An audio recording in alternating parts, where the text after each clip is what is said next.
What's going on, guys? DemonAsylum here. I'm coming at you with a new Borderlands 2 video, and as you can tell from the title, this is another update video about the Borderlands 2 PS3 quote-unquote GPD mods tutorial that I've been talking to you guys about for a while.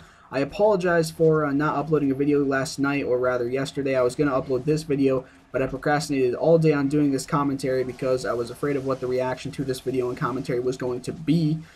And with that being said, you guys can probably get an idea that I have some bad news for you about this whole situation, but in turn I have a lot of good news as well. So if you guys could please stick around for this whole video to hear what I have to say, I think you'll end up in the end being happy with how this turns out. So I'll start with the bad news and get straight to the point here by saying there is not going to be a Borderlands 2 PS3 quote-unquote GPD mods tutorial. Now please don't get ahead of yourself and get confused here. No need to hate, and please don't put dislikes and hate comments just because of this one thing. I'm going to explain to you guys that you're not missing out on anything by me not being able to do this tutorial, and I'm not going to explain why I can't do the tutorial in this video. I'm going to leave that for a separate video, as it's kind of complicated and will take some time to explain. In this video, I'm going to go over why it's not a big deal, how the same mods that I was going to show you can be achieved in a different and even easier and more convenient way. And I'm going to go over a bunch of ideas I came up with that will hopefully make up for me not being able to do this tutorial for you guys. And in the comment section, you'll be able to tell me, out of what I explained to you those ideas are, which ones you guys want me to pursue and do for you. So let's start off by me explaining why you're not missing out with anything on this tutorial. So I was going to show you how to do three things: mod badass tokens, bonus stats, and golden keys. Now let's start with badass tokens. If you can mod your bonus stats, okay, well actually badass tokens are used to increase your bonus stats. If you can mod bonus stats and cut out the middleman being badass tokens, then there's no point in even being able to mod badass tokens, or rather there's no point in modding your badass tokens. So we can cut that out. You're left with bonus stats and golden keys. Everyone knows that golden keys are only able to be used for opening the sanctuary chest, and most of us should know by now that the sanctuary chest doesn't exactly give good items. Good items you can, or rather better items you can get from bosses and just playing through the game normally on like Ultimate Vault Hunter mode and such, especially now that we have that mode. You get much better drop rates with legendaries, pearlescents, etc. So the sanctuary chest really isn't that useful anymore. Yes, I'll admit that it was cool and it was useful early on, but now it really doesn't do jack diddly. If you really want golden keys though, Gearbox gives them away like every other day on their Twitter and Facebook, so if you want them, I'd recommend following them on Facebook, Twitter, whatever, and you'll know when they give away golden keys, shift codes, all that good stuff. So that leaves us with bonus stats. Bonus stats can be used to mod your, or rather you can mod bonus stats to get infinite health, infinite shields, one-hit things with guns, grenades, melee, etc. There is downsides to bonus stat modding though. There's been a lot of issues with Xbox bonus stat modding that I've heard about from my subscribers, viewers, etc.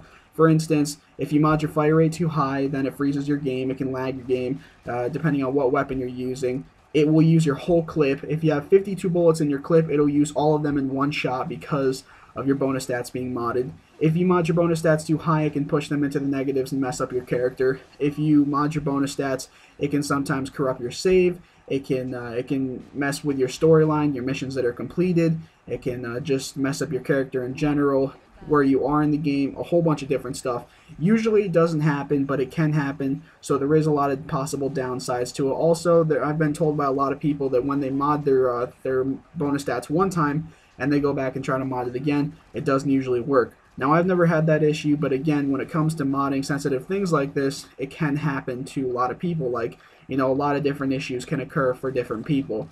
So as you can tell, there is upsides and downsides. Now, onto the good things about it that I already explained, like getting unlimited health and shields and being able to one-hit everything with a gun. You can still achieve those same things with easier and more convenient means. For instance, if you want to be able to one-hit enemies with a gun, get a modded gun. If you want to be able to have infinite health and shields, then get a modded shield. You can get a black rarity hybrid shield. You can get a modded legendary shield. Really, any rarity of a shield or a gun you can get modded or create, and you can just use that instead.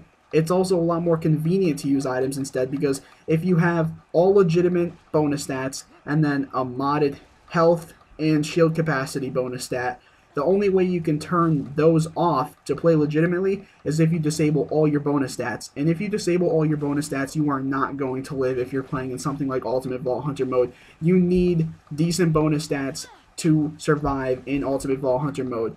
and maybe even TVHM as well, True Vault Hunter mode. You can't just rely on decent items, you have to have decent bonus stats too. So it's very inconvenient to have to disable all your bonus stats just to play legitimately if you want to turn off your modded ones. If you use a modded gun or shield though, you can just take off the item and then you're playing legitimately again. You can put on the modded gun and you can help your friends level, you can help your friends rush through the playthrough easy, you can farm bosses easy, but then let's say you want to start playing legitimately.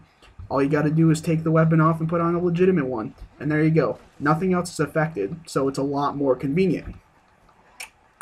So, as you guys can tell, for me not doing this tutorial, you're not missing out on much, and all the stuff I was going to show you, you can still do, and you can still achieve, and even in more easier and more convenient ways. I'm kind of beating myself up for not thinking about this before, but it is what it is.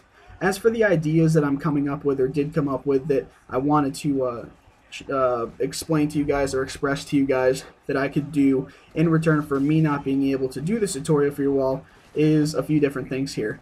I could do more tutorials more consistently that are PS3 friendly, meaning that they work 100% for PS3 just as much as they do for Xbox, for instance. I could give away modded items to you guys, because obviously since you can't do the tutorial, I said that you could instead use modded items. I could give away modded items to you guys. I could do a video showing you how to take modded item codes and put them onto your save, so you can do that easily and know how to do that yourself. I can take some of your guys' saves and I can mod them to your liking, and I can give them back to you. I can take some time throughout my week and I can do that for some of you guys. I can mod some profiles and saves to have modded golden keys, badass tokens, and bonus stats, and I can give them out to you guys and show you in a video how to assign them. Although I am able to do some of the mods that I'm not doing a tutorial for, it's complicated why you guys aren't able to do it either. I'll be doing another video explaining the whole situation as to why I can't do the tutorial, but if you guys want some of the mods still, I can make profiles and saves that I can give out to you guys and that you can reassign to your own profiles and use. But aside from that, I think that's pretty much it that I came up with for ideas. I might be missing one or two things, and if you guys think of anything else that I didn't express to you that may be a good idea to make up for me not being able to do this tutorial, and that is something I can do to help out you guys in return for that, just post a comment or shoot me a PM and let me know. Also in the comment section, make sure you let me know which one of my ideas, if any, you want me to do for you guys. And also, if you see someone else's comment that has an idea of mine that I said in this video that they want me to do, and you agree with that and you want me to do that idea, just thumbs up their comment. You can post a comment of your own, but I just want you guys to also thumbs up other people's comments whose ideas you agree with, so then I kind of get an idea of who wants what or how many people want what, and what I should do first. But anyway, guys, I guess that's pretty much it. Like I said, I'm going to do a separate video at some point, probably within the next week, explaining what the whole situation with me not being able to do a tutorial for this whole PS3 GPD mod stuff was.